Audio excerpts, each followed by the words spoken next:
Welcome, people. So this is actually our last session for Smurf 2020 Part 2. So, Chris, who do you have actually in store for us? I mean, who is our honorable guest Well, that will we be wanted actually to close closing out the the whole event? show. We wanted to close out the whole show with a bang. So we definitely wanted to have, one of the most engaging comic artists that I've come across. And my name is Stuart Sayger. Uh, I'm sure that once we introduce him to the crowd, they're going to go crazy for his stuff. Okay, let's have him in. Hi, Stuart. Hello, Good hello. How's day. it? Good morning. Not too tired, I hope. Well, we live by. Little. It's just another hour. Yeah. Yeah. Well, thanks for having me. This is going to be fun. Yep. Well, So. pure adrenaline. That's what keeps us going. I'm there with you. So, Stuart, let's get started. You have a very unique style. People have been raving about it online in the sketch groups, being sharing your covers, which have been selling very well. But tell us a little bit about yourself. I think one of the more interesting things about me is I'm a self-taught artist. Mm-hmm. I actually grew up working in a comic book shop. I got the job there when I was 13, typed up a little resume, and have kind of always had this in my blood. My parents were antique dealers who obviously were art lovers. So it seemed like this is what I had to turn into, and as an adult. But I've been fortunate enough to not only come up as a fan, but to get to do this as a pro. I've had some really fun jobs. I think my first big job was I got to draw the Lego Bionicles, if you know this toy line. Yep. Hancock, actually, I've got an image in the folder. So you want to show that? Yeah, this was one of the issues I drew. That was a book that was translated to, I think, about 8 or 9 different languages, and they told me that the print run at one time was over 30 million. Wow, 30 million. That's Um, amazing. I mean, that's like I got to you do sell things like, better than most of the comic books that you have. I mean, that's actually in the market. 30 oh yeah, million. they told me, DC told me it was because they went through the Lego channels and through their Mhm. fan club that it was actually the largest circulated comic in the world, which was not a bad place to be.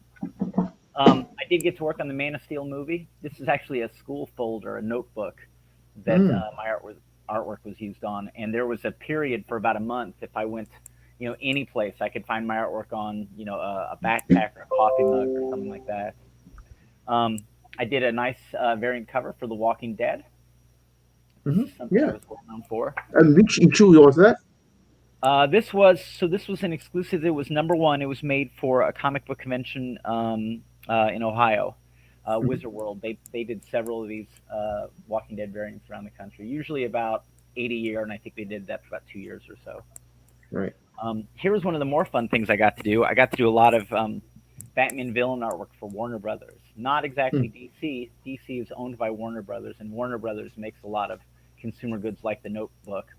And so I made all these pieces, and I had no idea what they were going to use them for. And I stumbled across this a Harley Quinn that's mine on a T-shirt. Ah. When you're going clothes shopping and you see your own artwork, you kind of feel like you need to buy one of those. Hot Topic or the Warner Brothers exclusive store? So that one Were actually went all over Were the you country. informed that your artwork has been used? So Warner Brothers purchased it, and they said they were going to use it on several things. So Right. you do artwork in that capacity for about a year afterwards. I have to look at everything. I mean, just because I never know where it's going to be used. It literally can be used on. I have seen that image, that Harley Quinn, used on like a keychain, on a little zipper bag, on a backpack. I mean, they used it on all kinds of things. But back to more conventional comics. One of the things I did more recently here was one of the Year of the Joker comic book, which very cool. One of the products we're going to be offering up today. Yeah. One thing I didn't know. I mean, you've talked extensively about your influences. I mean, we're gonna get into that in a second. But one thing I didn't know about your career, which I think will actually interest a lot of people online, is that you did a lot of work for the Vampire trading card game. I did one. So I did a Vampire. What was it? Let's make sure we get the right thing. There was a White Wolf Games. I did one Vampire trading card for. I can't believe you found that. But I did do But I did do a 4-issue vampire miniseries for IDW. Ah, okay. It was called Death Ship. So I never exactly thought of myself as a guy who was specifically, a horror artist, but everybody around me says, "Are you kidding? I mean, you're made for it." And so I look at all the jobs I get. Even when I do something like Batman or Harley Quinn, it's always kind of bent and twisted. But you can draw very attractive looking women, like the Baroness cover. I think a lot of people were very complimentary about that. Oh, or this. Oh, Lovely. Yeah, this whoa. also well, and girls are always so fun to draw. The first project I ever did before I was ever hired by anybody, I self-published this comic book, Shiver in the Dark. And what's that about? Well, so it's a horror comic book, but it's really kind of about a very spoiled, kind of rotten rich girl. And it was kind of my reaction to how many horror movies I've seen of forces of evil and sweet innocent victim. I wanted the protagonist to be not so good themselves, and thus they're prepared to deal with the awful things that might happen. I don't want to give it all away, mainly because I'm relaunching the series. That's my big project this fall. Very cool. Yeah, I had teased to do it. I actually came out with 3 issues, and I was going to do a 4th, and then DC came along and gave me the Bionicle job, and then before long after that, I was doing either the Man of Steel movie or something like that. Mm-hmm. And we have a period right now where there aren't going to be a lot of comic book conventions, and I said, this is my great opportunity if I'm not going to be traveling to get back to the baby I love. So you'll see that. Oh, excellent. Will you relaunch will you collect like the first 3 issues and perhaps bundle the 4th in a trade, or will just be the 4th issue standalone to continue on? So you're asking me to give away all my good answers here. But what is likely going to happen is we're going to have a fresh launch with the new #1. Will be full color. Mm-hmm. Issue 3 at a pretty good break to where I can actually start the new issue, the new mm-hmm. series #1. Referencing the first 3, and then what'll likely happen is after that has come out, I'll collect the first 3 for people who say, "Hey, I want to read the backstory." Yeah. And what will be the format that you actually plan to actually release this? Is it through a publisher, or you're just doing your own self-publishing? I do it myself. I did the first one myself, and you have ultimate control over it that way. And then it also allows you to. It's just a lot easier if I want to bring in some guest artists and other people to work on it, and I think I will. I've already asked a couple people who you guys will know to make some variant covers for me, and that. Any names that you'll be dropping? I'm not giving away any names yet. But for the people who know me, they can probably figure out who a few of them are. Right. Yeah. Okay. Very cool. So let's talk a little bit more about you. Just said you sometimes get pigeonholed as a horror artist. Looking at the backdrops behind you, I mean, they're obviously very dark, very atmospheric. It kind of lends itself to that kind of creepy, cool atmosphere. How do you fall into? I mean, how do you develop this style? So what if you talk to any artist. One of the things that someone who's been drawing a long time will often ask me is sort of, how do you get your style? Where does it come from? And I know a lot of artists sort of wrestle with finding their style. I can tell you what I did, and I think this is good advice, but it's kind of destructive at the same time. So I usually kind of feel like it is a good idea to draw after you're tired drawing, or draw at times that you're not interested in drawing. And what happens is, I know this sounds kind of odd, but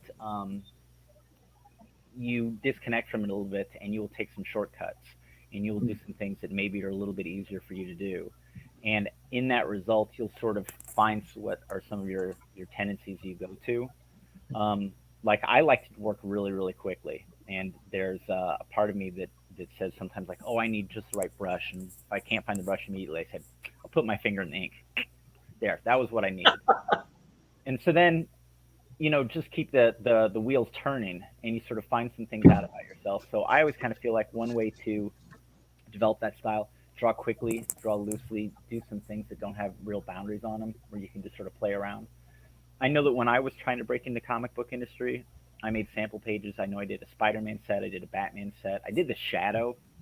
And each time when I was making these sample pages, I kept having this idea before I even put the paper to pencil to paper, was I thought, right? If I'm drawing Batman, what is Batman supposed to look like?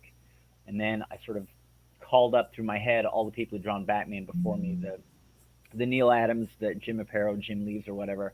And then there's an easy trap that an artist falls into, that they have associated a particular style with the character so much that they're trying to do that rather than be themselves. And this really revealed itself to me loudly and clearly when I made my own comic book, because it hit me. I said, well, what's it going to look like? There was no roadmap. Mm-hmm. And for the first time in my life, there was this idea of, it's like, you really decide what this looks like. And it's not going to be held up against people who did it before you. You are going to create the look and image. And so I actually, when I made Shiver in the Dark, I was kind of torn. I was just the right age where I was getting expressive and using my fingers and all kinds of different materials to apply my ink with. And I felt that picking a style would kind of trap me, right?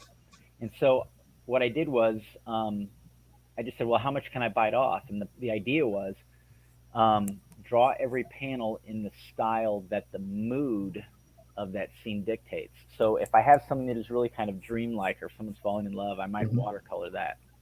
If I have two characters who are really fighting and bitterly engaged, I might use a really scratchy, a wiry line. It might be line work. And then I just sort of said to myself, well, then all styles are available, all mediums are available.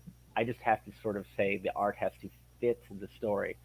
And honestly, when that happened, I learned more in like 3 months than I had the previous 3 years. I became a better artist. A lot of it is unlocking your brain, just thinking of the thing to do rather than, necessarily having that skill. I always kind of feel like a trick that a lot of young artists shouldn't do is don't worry about making a good piece of art. If once you're a pro, you can worry about the finished piece, right? But up until then, make pieces that challenge yourself and you'll learn on. And at the point at which, I've known people who would draw like Spider-Man on a wall, and they might spend, hours drawing these bricks. After you've drawn the first dozen bricks, you're probably not going to learn very much drawing the other 100. Okay. Right. So there's, when you make a piece, you sort of pick what the purpose of it is. Mm-hmm. So I do have a question going back to one of your self-introduction, right? When you actually said that you're a self-taught artist. Yeah. So when you actually say self-taught, do you actually draw inspiration some of the existing artists? Oh, I mean, technique could be self-taught, but inspiration definitely you have to come from somewhere, right? Yeah, and I hope everybody does, and I hope everybody still gets some inspiration. But when you're self-taught, you usually develop some bad techniques, and you also find some good ones too. Mm-hmm. As I said, I grew up a comic book fan. I worked in a comic shop, so my first artistic love in comics was Neil Adams, and I really liked Jim Aparo, whom I said earlier. I really read a lot of DC and not much Marvel, but I couldn't deny that Michael Golden's Micronauts were just gorgeous. And here's the ace up my sleeve, which I had, which is my parents both love art. I mean, they are antique dealers, and I can remember they would both tell you they can't draw, but they're lying. I know people who can't draw. My parents can draw. But the big thing about it was, I remember one time I was looking at I was probably about 13, and I was looking at this Frank Frazetta book. My dad said, hey, listen, Frazetta's pretty good, but look at this. And he went over to the bookcase and he pulled out this book, Howard Pyle's Book of Pirates. Howard Pyle being this illustrator from around 1910. And he opened it up and he said, this is where Frazetta gets it all. And I could see he was right. Now, that doesn't seem like a big deal, but how fortunate it was to have a parent that was, that interested, that engaging, and could, add to the what I was learning just at my fingertips. So I was fortunate as far as that goes. But I'll tell you, a big breakthrough for me was, if you've ever seen the book How to Draw Comics the Marvel Way. Yeah, that's a good book. I think somewhere. Yeah, almost everybody's got one.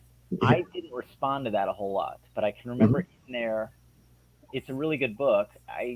It's probably just because it was Marvel and I was so young, but in there's a page that shows you the basic tools that an artist needs, and it shows like a number 3 sable hair brush, some Pro White, a ruler, whatever, And so it's really easy for young artists to look at that toolbox that they present there and think that that's how you're going to make everything. Well, I got to be, I don't know how old I was. I was about 20, and this breakthrough hit. I was reading this interview with Joe Kubert, and somebody was talking about how somebody said, "Hey, I really like how you make your smoke. What do you do that with?" And he said, "Oh, I just put my finger in the ink and make a little." Now, when you're little and you're taught don't make a mess, and you have this book telling you need this pen, you need this brush. If you're wired to just think that's how it's done, and you see Joe Kubert smoke, it's really easy to look back at those tools and say that had to come from these things. Let me figure it out. And then suddenly to have somebody say, no, that doesn't matter. Then the world just got really big. And then I thought, oh, well, I can apply the ink with, a rag or, a toothbrush. I can do whatever. But that was kind of a watershed moment for me. I mean, during the course of the conversation so far, you kept mentioning that you use the finger, you use the rag. Is there a toolbox somewhere that you can actually have a look at what other tools that you have? Here's one of them. So the best brush of all is this one, and the second best is this one. But beyond that, some things I really, really like. So I always say, don't be afraid to work in a wet medium, and don't be afraid to layer your whites and darks. If there's anything I can't live without, it's a big, thick, India ink that's waterproof or something like that, and then a bottle of Pro White, which this is just a really thick, opaque white paint. And the way I work is I have no problem layering my lights and darks on top of one another. So if you guys know Hal Foster, who's the artist of Prince Valiant. Yeah, he always said if you want an area to be white, you should leave the paper showing through. Now, Hal Foster would say I'm doing it all wrong, and that's fine. I don't necessarily agree with Hal, but I have no problem if I need an area that is alternating black lines and white lines. It might be easier for me to just paint the whole thing black and put white lines in over it. Or it might be easier to leave it white and draw the black lines. But either one works. It just depends on whichever you're most comfortable with. I'm trying to find a piece of art here I can show you that would really sort of... Here's a Moon Knight that I did. In fact, I'm going to change my camera. Yeah, do you want to switch to the next camera? Yeah. Let's change camera. You guys will like this. This will show you that I took this seriously today. Let's move a few things over. So this is a Moon Knight. Let's see if I can put a bright light on it here without washing it out. That's pretty good. Yeah. See, this was a white board that I added black to, and then I put white back on top of it. If I were going to draw that sort of cut out there and draw around it, to me, that's just silly. So a lot of my pieces are built more like a simple painting. I'll layer my whites and blacks on top of one another, and the trick is you just whatever's furthest back, that's what you put down first, and then you just build towards you. But this is an observation, right? If I actually look at your artwork, you have the shape or at least the silhouette that's actually in plan, but everything else, like the texture, is actually depending on when you apply it and you improvise on top of it, right? Yeah, but that's what's interesting. So your texture can be applied with white or with black. If you're working in black and white, either one works. The thing that I think is tricky is, for me, is I kind of tend to stay away from grays. This has got a bright white, this has got a deep black, and there's a little bit of transition in there. But I always kind of feel like the most interesting bits are when you have high contrast. Look at this. So here's a Joker I've drawn here. He's got a lot of grays in here in his eyes. Yeah. But look at the high contrast I left on his teeth. Yep. That high contrast really makes the whole thing kind of come alive, and it's this jumping back and forth. Here's the other thing too, and this is the lesson that I always tell all artists who are wanting to learn to draw comics in particular is the easiest way to make anything look really bright is put a bunch of black around it. And then also the easiest way to make something look dark is put white next to it. The reason these teeth look so bright is all that other black that I've added to it, and it's a solid black. It's not a gray. It's not broken. So it's that high contrast. They play off each other. And I really kind of went down the rabbit hole thinking about this one time, because one of the things I realized is when you your eye, when it looks at something that's black, the eye dilates, and so it'll take in more light. And so, uh, however dark your dark is affected by the light, however the light next to it is. And so all your lights and darks in comics become relative, not absolute, if that makes sense. And this is just a horrible thing I started thinking about, because once I got good at it, I could be working on a piece like this Joker, and I could be doing something down here, and I say, oh, it's not bright enough. I add something here, and it changes how bright that is because the eye looks at the whole thing at once. Mm-hmm.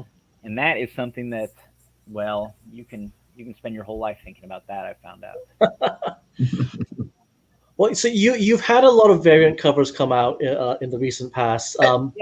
You've spoken a little bit on your webcast, which I advise everybody to tune into, about how you actually learn a lot working on commissions. About how I what? How you learn a lot when you experiment on commission pieces. Yeah, so I try not to get too crazy on commissions, but what I do try to do is, because I've got a little bit looser, more expressive style, sometimes I can work really loosely or really tightly. You know, a lot of the girls I draw have got a tighter, cleaner, softer line. So one of the things that I run into that's tricky for me is a fan may ask me for a commission, and they'll say, boy, I really like your stuff. And then I can find out in the course of the conversation that they are responding to these 3 pieces, but not that 4th. Sure. And it's because I can change my style a little bit. So sometimes I'll talk to somebody and say, okay, so what do you want in your commission? And they may point to 3 things that are very similar, and they say, oh, I like this style. Cool, I know what to do. But there are some people who say, you know, I like the wild card. You know, I would like you to go ahead and challenge yourself and get expressive. And I know some people draw the exact same way all the time. They need, you know, 4 or 5 tools, and they do it over and over. I'm not throwing Jim Lee under the bus. He's a great artist. But Jim Lee seems like he's got, you know, 4 or 5 lines that he likes to go to all the time. His if he paints something, even when he watercolors something, it kind of looks like line art anyway. When you get a Jim Lee, it looks like a Jim Lee. But I've been fortunate enough, a lot of fans have given me the leeway to experiment and play. Plus, I also feel like this. You guys, are you familiar with the term kitsch? Pitch. You have that? Kitsch? Yeah. Yeah, it's this really kind of hard to define thing. Sort of, it's usually described as a bad taste of some sort. But I've read some different books criticizing kitsch, talking about it as an aesthetic. And there's a definition of it that somebody offered up that I like pretty well. And it says, when artist A is known for making object B, and they do exactly that. Okay? And so every time I see something like Paul McCartney on television, he's got a new album, and the people on the show say, yeah, we know you have a good album, but please play Hey Jude again. Like that starts to turn into kitsch for him, because he doesn't get to grow, he doesn't get to try anything new. He's already done that. Is he going to be able to play it better now than he did back then? You know, maybe, but probably not. There's not a lot of growth and experimentation with him for that. So, you know, even though I can use a lot of wild techniques, and I've got a dozen different Jokers that I drew over here, you know, if you feel like you've drawn it before already, that's a problem. You know, these are all fairly different. This was a piece that one of your viewers actually commissioned for me, so I have it done already. But and what character is that? It was Dark Phoenix. Oh, okay. I think this was the sample that I showed. You know, and these are very similar, but I've tried to incorporate different expressions on them. You know, some different light sources. These are similar as they get, but I still kind of feel like I better pick a different composition, better put the light in a different place. And at the point in which this starts to, you know, feel like I've done it, then I need to do something else. It's just. By the way, since that you actually brought up those art again, and those are for sales, right? Just in case any of the audience are actually interested.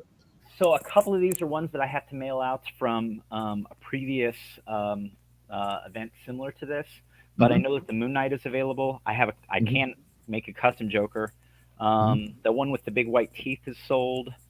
But I've got other pieces as well. If you guys want to see some for sale, we can definitely do that.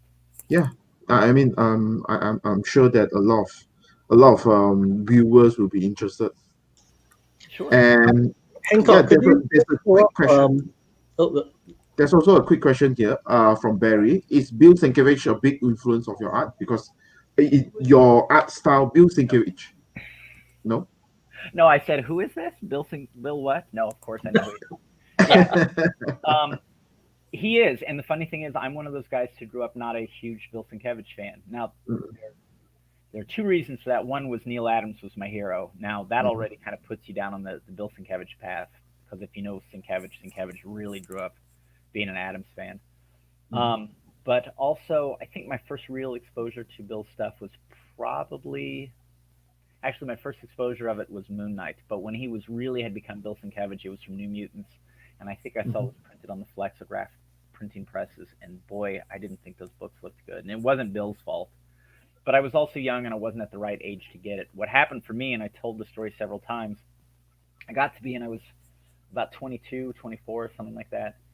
And I was kind of in love with this Neil Adamsy kind of stuff. And I kind of felt like I kind of plateaued out.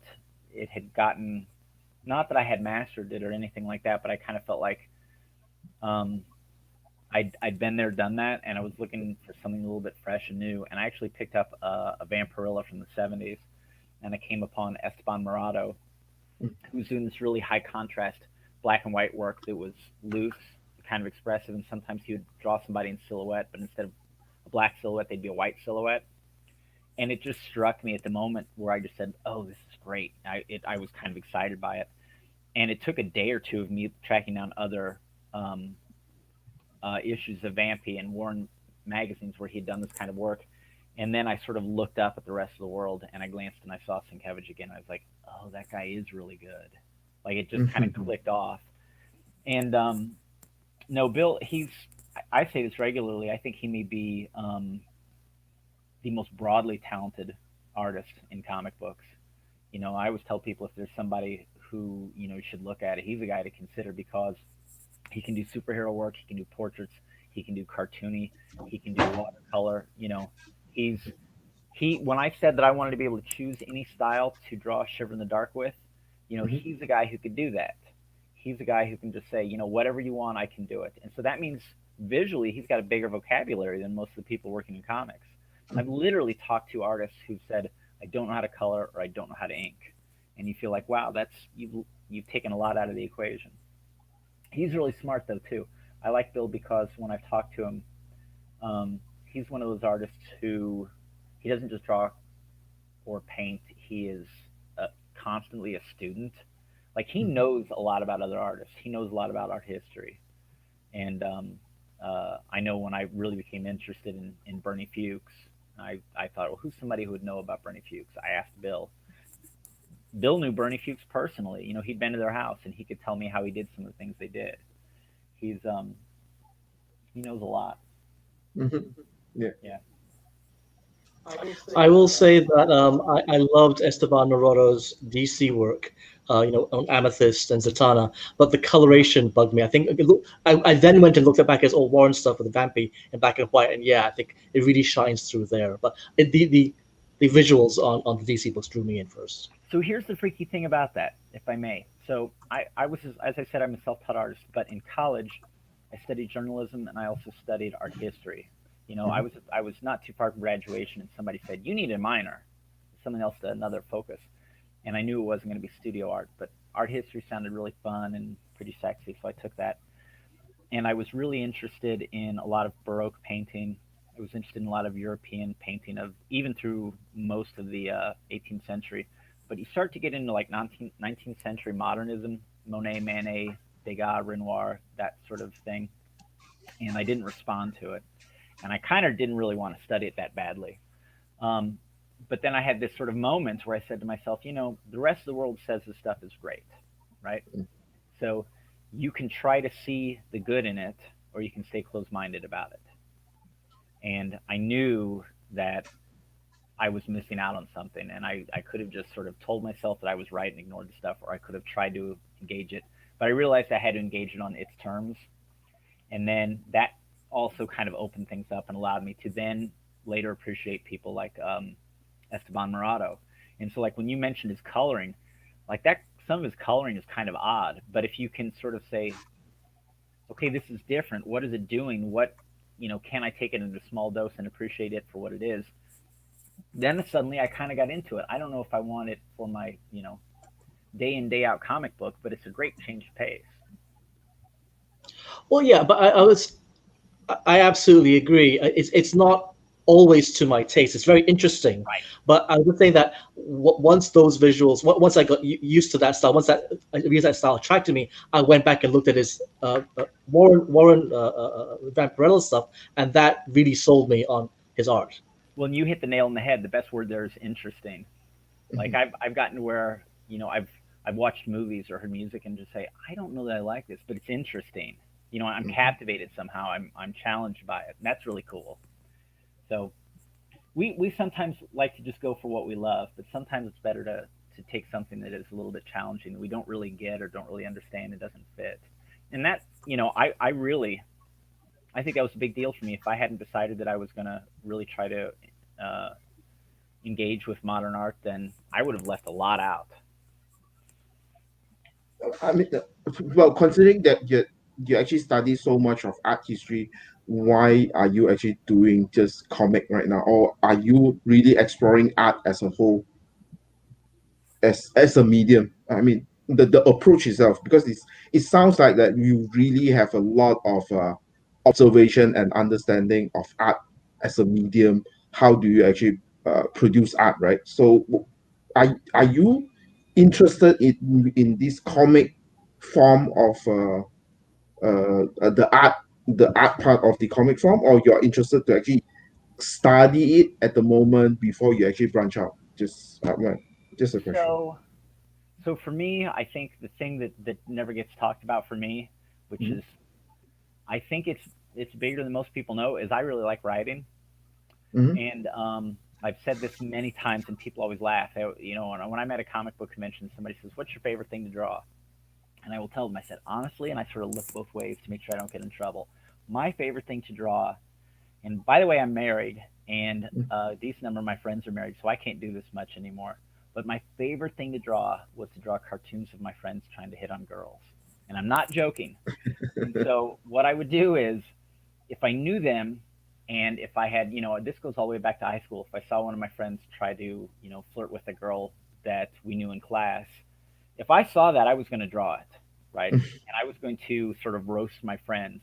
And particularly if I knew what he was interested in or what his uh, fears were, and particularly if I knew the other girl, then I could draw this cartoon that was this really kind of honest but rough roast. But in doing so, what you then get to do is you get to incorporate humor, you get to work on dialogue, right? Mhm. And if I'm making a cartoon like that, if I'm making it for my best friend, he knows me really well, I know him really well, and thus you can really sort of make a piece that's very, very personal, right? And Mhm. so, to me, this is one of the things I talk about for people all the time. If they want to make art that is personal and meaningful, comic books are the best place in the world to be. We love movies, okay, but 1,000 people might work on a movie. One person can make a comic book, and you can write it and come up with visuals and really have this immersive, complete package. So I like drawing, and I really enjoy writing, and nothing is going to top comics for that. Now I've actually got binders that go back to about eighth grade of these cartoons. If you stack them up, I got about that many of them. Of literally my car, and sometimes it's them trying to get a job or moving in a house. Um, I did a really heartbreaking one of a friend of mine who moved and he couldn't find a box of his comic books. Like he Mhm. just does not know what happened to it. And it's not an incredible box, but there's something about, if you move and you're suddenly living in a new place and you can't go back to where you were and the thing you had is gone. Like when you move, you're leaving your house behind, Right. but you start realizing you've left other things behind as well, like there are experiences you can't have again. Maybe you The even have the same. nostalgic feeling or the memories. Yeah. Yeah. So this is where I think comics are the best. And Mhm. I love illustration. I love 20th century illustrators. I could talk about Bob Peak all day, but what is heartbreaking to me is that there's somebody out there like Bob Peak or Bernie Fuchs whose work I really like, and they never made a comic book. How Mhm. much I would love to see that. You talked about Sienkiewicz, and I like Sienkiewicz's work immensely. What I would love to see him do is do more writing. You know, I think his work is really personal and really expressive. But if there's anything that's sort of keeping us from getting full on bill, it's that he's often working with a writer. And that's not just true for him, that's everybody.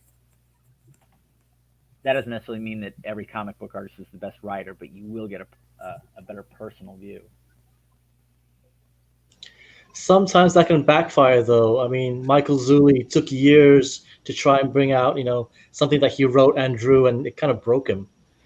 Sad to I think that say. can happen to people. I don't. Yeah, I've heard a lot of people have thoughts about Wrightson. You know, was getting the Frankenstein done, did that sort of take the wind out of the sails? You know, if that is Mount Everest and he feels like he climbed it, there's still mountains to climb, but it's not the same. I don't know, but I know I think that ultimately making the stuff is really pretty personal. It has to be true to you, and then if you're lucky, other people will like it as well. But one of the worst things that can happen is if it just turns into work. And I'm not going to name names, but I know artists who have spoken with. Joe Linsner told me a story that I loved. He talked to an artist we both knew, and he said, "What do you draw when you draw for fun?" And this person was drawing at a convention, and he looked up and he said, "I don't draw unless I'm getting paid." And went back down. And it was like, that was heartbreaking. You know, so one of the things that I do at my house is I've got a studio, and it's where all my art supplies are, and the computer, and I can do everything there. But then over in the bedroom, I've got a little TV and a little small a skeleton set of art supplies, some pens and paper and things like that. And there have been times when I have been working on a job for a tight deadline, and I wanted to relax and unwind. And so I leave the room that is the work room, and I go to a room that's a relaxing room, and I pick up those other art supplies, and then I draw something that's just for fun. And so I think it's a good idea to make sure that art is fun, but then also to put yourself in that other environment.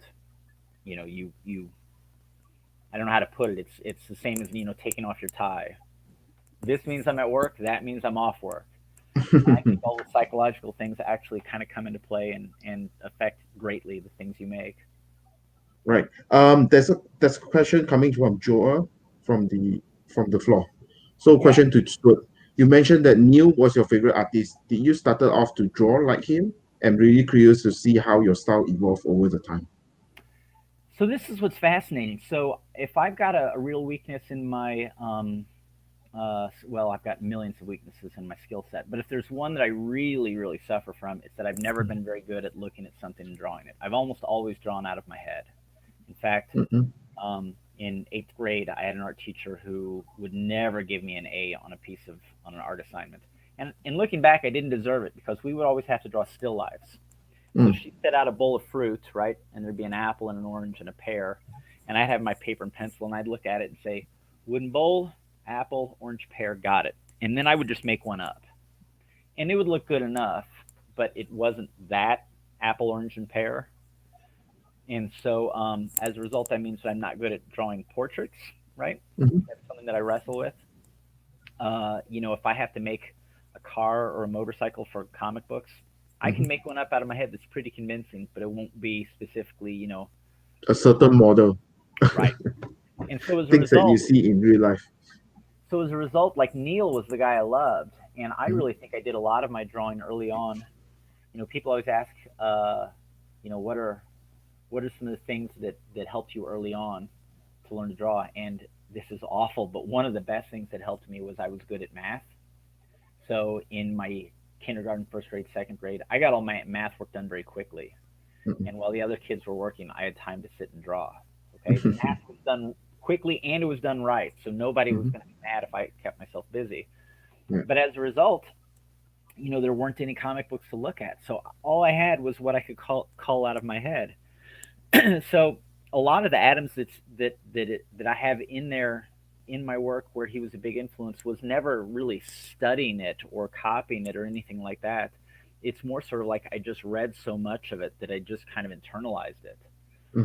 One of my favorite comics was The House That Haunted Batman. It's a Marv Wolfman, Len Wein wrote it, and Neil Adams drew it, and it's from about 1970. So I got a copy of it when I was little. It was old, but I'd gotten one. And I remember I loved this comic book so much that I think I was in about 4th or 6th grade finished my math work and had been thinking about that book, and I thought, I wonder if I can remember any of the panels. And I just started to draw some of the panels. So like I recreated, I think, the third or fourth page of it as best as I could out of my head. And so that's where I think this stuff's kind of interesting. So you can be exposed to it and read a lot of it or hear a lot of it. It's sort of like language, right? You know, you talk a little bit like the people around you. You never tried to sound like them, but that's just what you get used to. And I think the same thing happened for me with Neil. I will say that it was in my 20s when I wanted to try and do some different things that there was this more deliberate sense of playing with style. You know, when I was young and I drew, and I think it's one of the reasons that I draw so quickly, was I always just kind of feel like I'm only being me, whatever it is. It's only when somebody says, you know, draw this other thing, that I have to sort of rethink the approach. It should come pretty naturally. But I will say this, and this is one of my great tips or tools that I give people who are sort of stuck trying to develop their style, or they feel like they're stuck in a rut. And I actually have to say I ripped this off from Paul McCartney and the Beatles, but I think it was pretty good. I was reading this article that the Beatles had had a lot of success. I think something like Rubber Soul or Revolver had just come out, and Capitol Records, they were giving the Beatles a lot of pressure. They'd sold a lot of records, and they wanted a new record. You know, it's 6 months, give us a new record. And kind of like what I said earlier about the definition of kitsch, of when artist A, known for object B, does exactly that. From what I understand, the Beatles were feeling a little bit trapped. They kind of said, like, you know, we've done this, we still like music, but there's pressure on us to make another I Want to Hold Your Hand, and they kind of didn't want to do it, but they weren't sure how to get out of it. And from what I understand, Paul has the idea, he said, well, what if we're not the Beatles? And they just say, what are you talking about? And he said, let's make an album, and we're not going to make Beatles music. We'll be somebody else. And they just kind of like, what do you mean? He said, I don't know. We'll be like Sgt. Pepper's Lonely Hearts Club Band. If we become them, what is the music that those guys make? Okay. And so that's where that album and that concept kind of comes from. And so I kind of thought about that. I said, so if I ever feel like I'm bored with what I'm doing or I'm trapped, you know, this sounds kind of weird, but make up another identity. You know, I can literally put on different clothes, play different music, and draw in a different part of the house. And maybe I eat something that's different, you know, and I might even work in different tools. And part of this came from, do you know there's a board game called Masterpiece? Have you ever played this? It's a Parker Brothers game. It's a game where you buy paintings, okay? Let me tell you, this game is boring and this game is simple. Okay, it is all luck and it is all chance. And I think it's out of print, and there's a reason it's out of print. But I played it with some of my friends, and we realized it wasn't very much fun. But in this game, you're not just an art buyer, but you pick up a card, and it tells you your character name. It's kind of like Clue, where you might be Miss Scarlet, or you might be Colonel Mustard, okay? So we decided to play this game, and we said, okay, so from now on in the rest of the game, you have to behave as though you're a character. You are that character. And this game comes with a little card description, and one of the guys drives an orange Bentley, and it talks about where he lives. And so he took on this affectation. But in doing so, we realized we actually kind of played the game a little bit differently because we were pretending to be that character. And that's when I realized, I said, you can do this with how you draw or act or make music. You know, sort of, I'm not going to be Stuart today, I'm going to be, and then you make up a name, and then you can draw in that other style more easily. At least I can. Well, that actually comes to an interesting concept, right? So, if you're actually exploring of doing something that you have not done in your normal way of doing art, do you actually use both hands? I mean, like, can you actually use your right hand or replace it with your left hand? That I'm kind of not stuff. very good at that like some people, but I can tell you this. Knowing that this is my favorite brush and that's my second, I can get to where all five are dirty. And I can get to where I'm in a hurry. And if I don't need anything to be too precise, okay, then you go to your backup five, and I can put those in. I know some people who can really, really sort of, they see art, making art as a more exploratory thing of self.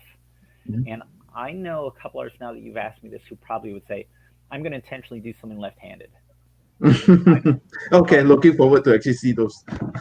Yeah, so they're probably not going to make a great piece of art, but they're probably going to learn a lot about themselves, and the whole But process is part of the thing. it's I a new really do you. try to tell everybody, before you make the piece, pick what your goal is. If the Mhm. goal is to challenge yourself, fine. If the goal is to make a pretty Batman, fine. If the goal is Yeah, to see what you can do left-handed, do that. But that's right. pick the goal and then don't worry about the obstacles. Just sort of try to go through them. Well, just follow up with Joel's this particular question, right? He also asked that would love to see your eighth grade artwork. Oh, you know what? I show it from time to You time. It is not very good. really? Oh yeah. But doesn't matter. We are not Oh here to right, that's why judge. people want to see it. Yeah. I've got a Batman that I drew from first grade, and I Uh, actually printed it out and take it with me to comic book conventions. And one of the mhm, reasons why I bring it is because I meet a lot of young artists, and I like to show mhm, them like, here's what I used to do. I was just like you. And the funny thing about it was, um, I can tell you who the people were in my high school who were better artists than me. I know their names. There was a guy who was certainly better than I was. I didn't. There were some art. I went to a high school that had some art magnet classes, some more devoted art classes, and I didn't take those, mhm. but he did. And it's kind of funny because I know a lot of people who've worked in this industry. They can tell you that they were always the best artists they knew, always. And I kind of one of the things that was kind of nice for me to hear. I don't know if you guys are sports fans at all, but John Stockton, who was he was a basketball player. He played for the Utah Jazz. Mhm. He When he went into the Hall of Fame, he said I was never the best player on any of my teams. Mhm. And I think for him that was true, really, which is an amazing thing to say for him to then get into the Hall of Fame. But it does sort of speak to that you can have an incredible rival right side by side next to you and still do amazing things. You don't have to be the best in that room at that moment. Yeah, but I should Right. show you some of my trade art. You'd like it. Oh yes, yes, please. It's fast and it's frenetic because, like I said, I've always just drawn out of my head. If you guys have tuned into my live feed and seen me draw, I always end the Mhm, show with a live drawing. mhm. Am I fast? Have you seen it? I'm fast. Yeah, yeah, Yeah. yeah. Well, speaking of showing us some stuff, I mean, we've had a great time talking to you. So we're already like 45, 47 minutes into the chat. But I just want to give you a chance to show our audience, those exclusives you've Sure. So, like curated for the them. products that we have for sale today. Mhm. Yeah. So we've got several Sure. things to choose from. I'm gonna change my view on my camera here, and we're Yeah. gonna Sure. sort of blast through this, right? Because I think you guys posted a list, but you should be able to see what some of these things are um, a little bit more directly. So I Mhm, think here's one of the things I offered. This was the Joker variant cover. We're offering this by itself. I did the cover art on this. This, by the way, everything you're going to see here today comes signed and with the certificate of authenticity, and that's included. But the mhm. Joker book by itself is a $20 book. Now we actually made 3 covers. I unfortunately don't have The Walking Dead for sale because this is my last copy. Um, Here's the cover B for the set of Jokers. You can buy cover A by itself for $20, or for $80 you can get all 3 covers. And this is cover B. Mhm. You will also get cover C, and then because you're buying all 3, you'll also get these 2 signed mini prints of the Joker that I made as well. I hope you can see those. Let's see if I This turn the sounds light like a down. Is very that good deal. better? Too much glare. There's glare. Yeah. Yeah, too much glare. Mm. As well, if you buy anything from me, I can put a remark sketch on anything for $40, and that's a good example of what that looks like. Mm. So you can see that is um, the same Joker book, Yeah. but with the head painted on. And also some And dash then, of orange. Is that right? what's that? There's some dash of orange on the side. Oh, there's a Are there? lot. So this has blue paint on it. It has red on the lips. See how much you Mm-mm. can really see it. There's Yes. green up here, but then I'd offered this, and this one's already sold because one of your fans purchased this from me. I have a $250 set where you're going to get all 3 Joker comics, both of the prints plus an original drawing. And this one's kind of interesting because you can really see how I really have just painted it. I mean, it's not a line drawing. Mm-hmm. Let's I see. will So, say that I've been lucky enough to see a lot of your commissions up close from my own commission and other people's, and the texture you have is just yeah, it's a whole different experience seeing because I them. layer. Yeah. Yeah. Yep. And oh, have I done anything really? I'll save it. I've got a lot to show. But so for the last couple of years, I was actually the regular artist for Kiss, the cover artist. If you know the rock band, Yeah, I yeah. did about 22 or 23 covers for them. But this happens to be a set of 3 exclusive covers. It's $80. There were only 500 of these made. Only 100 of this one, and as you can see, it was actually exclusive for my website. Mm-hmm. And then only 200 of this one. I was awfully surprised they were able to have me have Gene Simmons' tongue wrap around my website logo, but they let me do it. That is an $80 set. Then I have 2 Transformers. This is cover B, and here's cover A. And they actually connect to make one image. And because I like to give everybody their money's worth, I always make these wraparound covers whenever I can. So you get Prime on the back of that one, and Megatron on the back of this one. They're only 600, 1,000 of that one made, 600 of this one, and that is a $50 set. It comes signed. I have 3 G.I. Joe variants. This is the Origin of the Baroness. It too is a wraparound. Here is G.I. Joe 250. This is the introduction of the new female Snake Eyes. Mm-hmm. And it is part of the same set. So this is a $60 set where you get all 3 exclusive variants.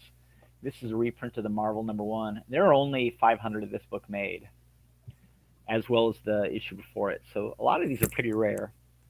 Here's an $85 set of Dejah Thoris #0.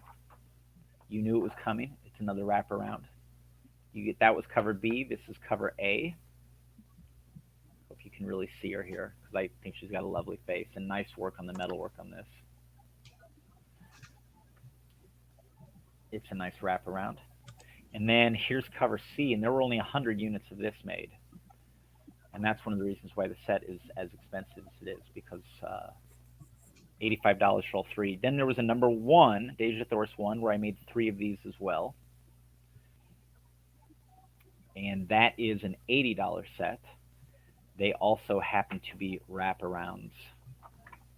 I want you to be able to see that the art goes around on all of these. Also, if you guys want to take a closer look at any of these, let me know, but I'm going to show you some art as well. If you know ROM was the old toy line. Marvel had a comic book of this. This is when IDW relaunched it. It's an exclusive variant, wraparound. You knew that was coming. Mm-hmm. It is a $15 book that comes signed. Now, I told you I was a Micronauts fan. This was the first exclusive variant I made, and I couldn't say no because I love the Micronauts and Michael Golden. That one is a $15 book. And then if somebody wants a lot of my art in one place, here's a great place to go. This is a 2-book set that I made, Heavy Shadow and Thick Shade. They are square bound, as you can see, and they're loaded with, a lot of these are unpublished private commissions. It's a good-looking Doom. These are pieces that were never prints, but it's a great place to see an awful lot of my art all at once. Mm-hmm. Oh, there's a good-looking Batman. These all come signed as well. There's that Harley. And each book is entirely different in 24 pages. This was an unused Dejah Thoris cover. And then from here, I think I have some art to show you, some originals, if you'd like to see some of that. Stuart, yes. Before you actually move on, there's a question from Joel. Can we actually get remark on the Dejah Thoris comic? Absolutely, you can. Mm-hmm. Okay. I should also tell everybody that I was offering $225 pieces. You can pick the character. There's a Moon Knight. That one's available. If somebody wants the Moon Knight, you can speak up and get that. That was a sample of one that was already done. And then where did the Scarlet Witch go? I had a Scarlet Witch that was available. Well, while we're at it, I'll just show you some of the other pieces I have. You may want some of these. Oh, here's the Scarlet Witch. Mm-hmm. I want to make sure everybody can see it. But if anybody wants any of these, you can just speak up. These are ones that are already finished. Here's a $300 colored Joker that is on a blank cover of Grim Knight, Mm. and you can see he's holding the helmet to the Bat Who Laughs. Mhm. Here is a, let's see, 275. This is a looser but more expressive color Batman. I'm hoping you can really see it. I'm a little concerned I don't have quite enough light on it. That's a little bit better. Let's see. I'll offer a few more. How about here is a Thor blank on an Age of Ultron Avengers cover. He is 2 1/4. Hope you can see the detail on that. I'm a little surprised I still have this color Joker. He is a $300 color piece. And this is another. Now, look, when I say I sometimes like to get loose and radical, here's a really loose and radical one. This is on a blank issue of Batman, but this is a really loose, expressive Joker. He is $300. But look This at that. definitely has this. This definitely has the Sienkiewicz white all over it. Well, so I always tell people, if you're drawing anything, particularly a character like this, don't just draw what it looks like, draw what it feels like. And what I mean is what it feels like emotionally. The madness. Yeah. Here's a Snake Eyes original. This is color for $250. Mm-hmm. I hope you can make all of that out. And then the last one I have to offer is this color Hulk sketch cover, which is $250 as well. And I put codes on these, so if you want these, you just say, hey, I'd like SK7 or S3. Or if you wanted your own custom comic-sized one, you can pick the character.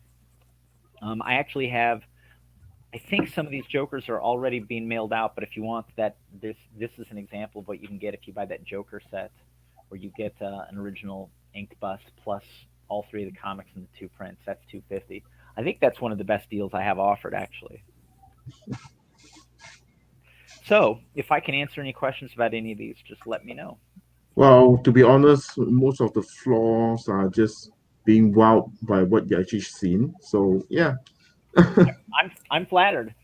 Here, I have something else I'm going to show you just because I want to be such a great tease.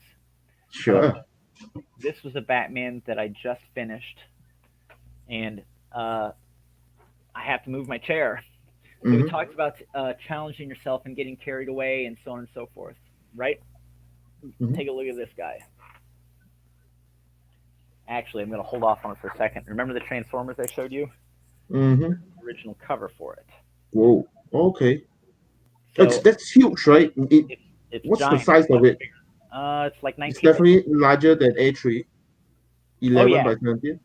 It's 19 by 24. It's huge. Wow. Okay. But you can really see how much detail's on it. And that's gorgeous. Amazing.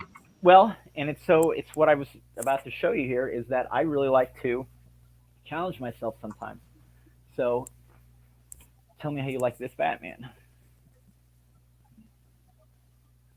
The flaw? As though it weren't big enough. Oh. So it's actually on 2 boards. But is it stick together or is it is? How does it work? I use some what is it? Archival tape on the back, so it's 2 boards that are linked together. Because I didn't even have a piece of backer board that big. But then lastly, I'll show you this. I have an exclusive Exo Man of War cover coming out, and this is the first time anybody has seen the artwork for it. Wow. So I hope you can really make out all the lighting on it. But this will be out. I'll have these. This is his new armor. So maybe I'm not even supposed to be showing you that because I don't know if they've released what it looks like. But I should have those about the middle of January, about a month. Yes. So, very impressive. What else can I show you or tell you about? Because I know time is short. Yeah, in fact, as we actually earlier said, right? I mean, an hour seems to just flew by, but this is actually some amazing work. And there are a lot of comments. Maybe we just want to actually just flash it out for you to actually read them. Let me start. I think Joel actually did an analogy of comparing what you actually preach against what Bruce Lee has been preaching. Like empty your mind, be formless, shapeless like water. Have you read about Bruce Lee? Not like. So here's the thing. If I say yes, that'll have you think that I know a whole lot about it. I have a couple friends who know so much more than I do, and so it's one of those things where sort of I'm aware of it. You know, I've seen the Star Wars movies, right? I've talked about Star Wars. I've played with those toys, but I know people who are Star Wars experts. I am not one of them, and I feel like Bruce Lee is a little bit similarly. I feel about him a little bit similarly. I mean, so much of what he did was about attitude and prepping the mind, and so I'm reading this quote and I kind of like it. Yeah.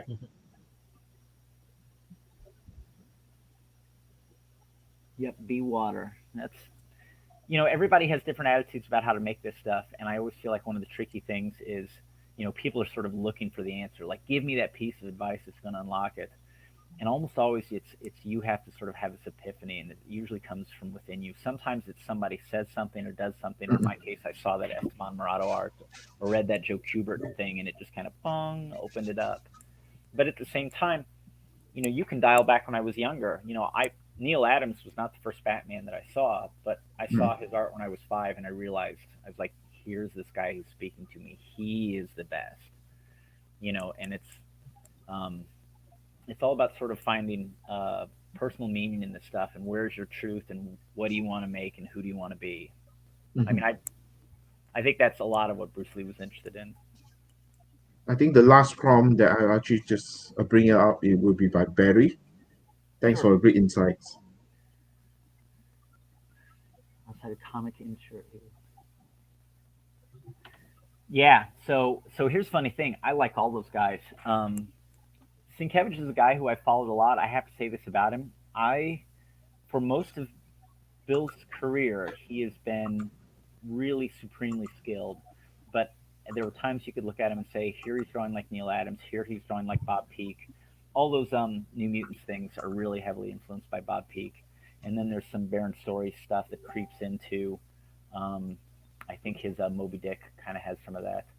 But I remember about 2001, it looked like he was doing Ultimate Marvel Team Up. And there was an issue of, it was a sort of a Batman All-Star book where he drew the Joker versus the new Batgirl. And I looked at it, and it was so wild, and it was so expressive, and it was so free. And I looked at him, and it was really exciting because I kind of felt like I have no idea where this voice is coming from. Like, it was the first time where I was absolutely baffled by it. It was great, but it was completely fresh. And I even remember asking him about that one issue of Batman or the Batgirl book, and he said, "Oh yeah, I drew almost that whole thing in a weekend, just start to finish." He said he was like, did parse it with a ballpoint pen and was just lathered up and in the zone. And I think there's something to be said that a lot of it is just getting your mind in the right place. Like, I think that he spent some of his career trying to live up to other people, and then he got to the point where he's like, I'm just going to be myself. And he was already great, but then he found another gear. I think that's what this is all about. Top 3 top advice by be like. Yeah. Anyway, don't be afraid to make up an alter ego for yourself when you want to draw in another style. Really, it's not a bad idea. Yeah. All right. So looks like we're actually about above the hour mark, but really appreciate that you're actually spending your hours sharing some of your techniques, some of your experience, and also great advice. I think whomever that actually tuned in really had, I mean, really their mind, I hope that it's actually being open because that your willingness to actually share it. So really appreciate it. And well, with you, we are ending Smurf 2020 Part 2 very perfectly because it does started with an art, I mean the community in mind with comics, but having you to actually give us certain insight, yeah, definitely it's something that yeah, I mean based on the feedback, come on. I was delighted to be invited. You guys were really professional, treated me very, very well. And I hope I made some new fans. And if you have any questions, check out my website. You can write me emails, or you can check out my Facebook feed. I want to thank you for plugging my Thursday night Facebook show, because it's a great way for me to interact with a lot of fans all at once. And oh yeah, I actually do a lot of comic book and art history on there as well. So it's not just me drawing Mhm. with my head down. It's pretty engaging. Do you have the social? Where do you actually broadcast? Should I actually put it down at the comment section? Will Yeah, it be on your own Facebook? it's just on my own Facebook. It's probably best you send me a So friend you don't have request. a page? I do. I do. I've got a business page and a personal page, but I've been running it out of my personal page. Why? Okay. I don't know. I did that wrong, but I've gotten everybody to go there. So I think I've got about 3,500. Maybe it's closer to 4,000 fans right now. So I could probably add another 1,000 fans before it's a problem. But anyway, thanks for having me. If you do it again, I'd love to be back. Yeah. It was great having you. I'm sure once this is posted to YouTube, we'll get a few more orders in for various things if they're still available. Who knows? Somebody might stash them up tonight. Yeah, it's been great. Thank you for saving some goodies for us, and we really appreciate your time. I always want to be able to offer something that not everybody has seen. So it was nice to break out that XO Manowar cover. Thanks, you guys. Thank you, guys. Yeah, for those that tune in, so that's the end of Smurf 2020 Part 2. Yeah, appreciate that, and hopefully that Smurf will actually return in 2021. See ya. Bye, everyone. Bye. Take care. Yeah, take care.